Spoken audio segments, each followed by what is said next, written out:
Welcome back to the Sports News Analysis YouTube channel. My name is Mike. I'm continuing my NFL playoffs previews and analysis. This video is for the NFC wildcard game between the New Orleans Saints and the Philadelphia Eagles. This game will take place in Philadelphia, who comes in with a record of 10-6, winners of the NFC East, and they'll host the Saints, who finish at 11-5, securing one of the wildcard spots there in the NFC. And when you begin to break down this game, you notice right away that the strength versus weakness matchup in two particular areas is going to be interesting to see.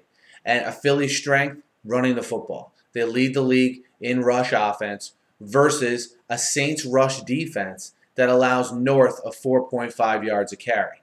Okay? On the flip side, you have a Saints offense. Okay, that's number 2 in the league as far as pass offense goes. And we know about all the weapons Drew Brees has at his disposal in the passing game. They go up against a Philadelphia pass defense that allows the most yards per game in the league as well. Although that unit has played better here the second half of the year, that Eagles pass defense, I think we even saw against the Cowboys on Sunday night that they weren't really able to put any pressure on Kyle Orton. And I thought he had a pretty good game, considering he is a backup who hasn't played in 2 or 3 years against that Philadelphia Eagles secondary. So you have strength on weakness matchups. Something also to take note of is the fact that Nick Foles got sacked 5 times last week against the Cowboys. And I couldn't help but notice him at certain times in that game looking for the rush and maybe not keeping his eyes downfield like he normally does.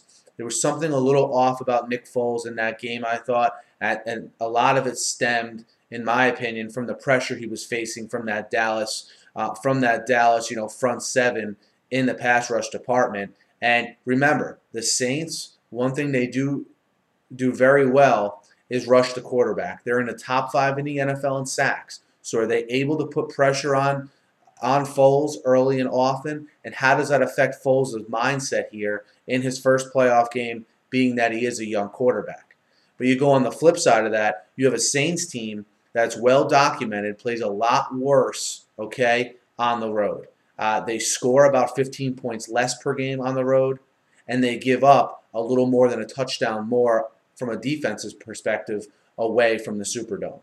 So I think both these teams have their strengths. Both certainly have their weaknesses that the opponent can really exploit here. And when you talk about the Eagles and their pass defense, this is a team that let up 12 receptions for 165 yards last week to Jason Witten.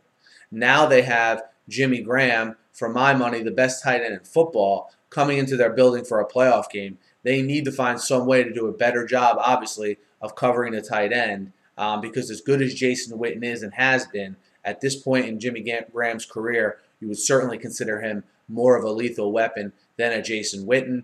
And look, overall, that big play Philadelphia offense, okay? The Saints have had trouble letting up some big plays here, certainly not to the level that they did last year, but they're still susceptible to a good passing game. They'll be without Kenny Vaccaro. Are the Eagles able to go over the top and make the big plays? Are the Saints safeties minus Vaccaro able to come up in the box and stop LaShawn McCoy and how he can really gash you for those 10, 15-yard gains in what seems like almost routine for him at this point in that Chip Kelly offense? Let's not forget Nick Foles, although not rookie, but the newer quarterback in this situation, the less established quarterback, does have 27 touchdowns and 2 interceptions this year. So it's not exactly like the Saints are going up against an inexperienced guy who hasn't had success.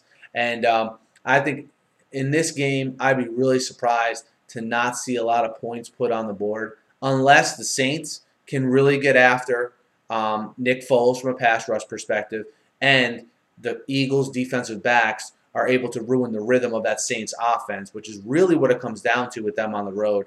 They don't have the same swagger. They don't have the same timing and rhythm to me on the road that they normally have at home. So I think, by the time all this stuff plays out, I think this is going to be a close game at the end.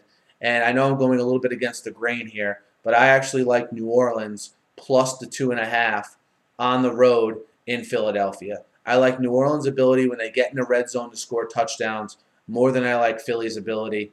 And I think New Orleans' third down conversion percentage comes up a little bit in this one, which has really hurt them okay, on the road this season. And if they're able to bring that percentage up and keep that Eagles offense off the field, I think that plus a late game Drew Brees drive is going to be the difference. So, New Orleans to obviously win the game straight up plus 2.5. Guys, let me know what you think. Hit me up in the YouTube comments. Hit me up on Twitter at SNewsAnalysis.